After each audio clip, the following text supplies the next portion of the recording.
Did you know that today is National Read a Book Day? Well, it might be International Read a Book Day, but it's Read a Book Day.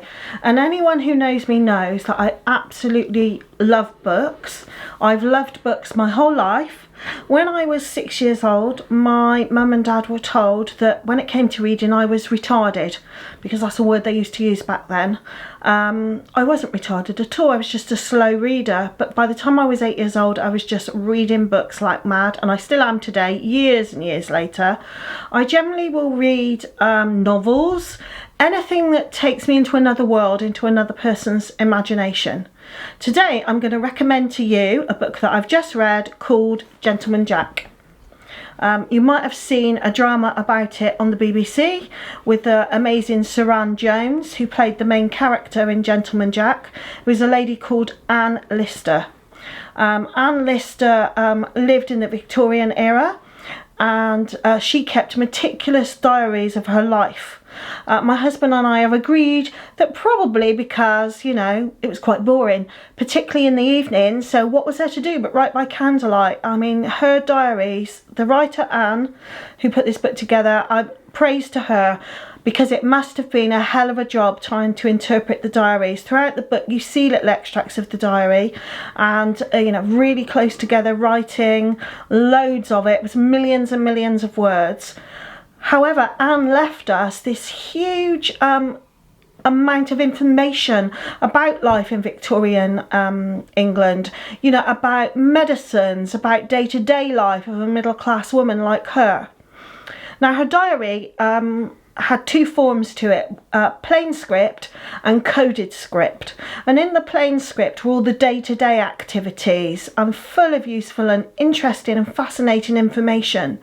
The coded script was very unusual in that Anne was actually a lesbian.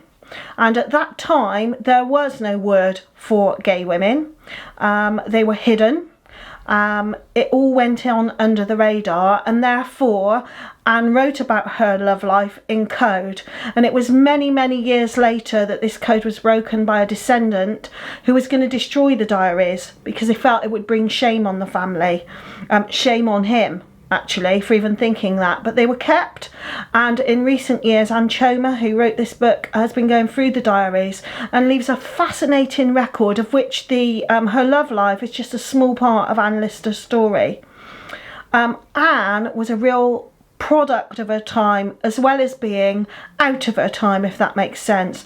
She was quite snobby. She was wanted to be a social climber. She believed that some people were beneath her and other people were higher than her, that she had the right to order people around. In that regard, she was very much of her time. Being a lesbian, though, made her out of time, writing about it in code as well, and the fact that she embraced her own sexuality. She was as comfortable about it as she could be. Reading between the lines of the diary, you realise that those around her, her family, actually supported her and wanted her to be happy, and they accepted her for who she was, even though it wasn't made public. And I think that was crucial and probably really unusual for that period of time. Her one desire was to meet a life partner and to marry them in the eyes of God, because she was very religious. She believed, or so it seems to me, that because she believed in God and was very religious, and she'd been given this inclination to adore women, that she was right in doing so, and she wanted to sanctify her relationship before God, which she did do with a lady called Anne Walker. Anne also was an extremely rich young lady, which appealed to Anne Lister, who wanted to better herself. They did make a sacrament before God and lived together the last few years of Anne Lister's life.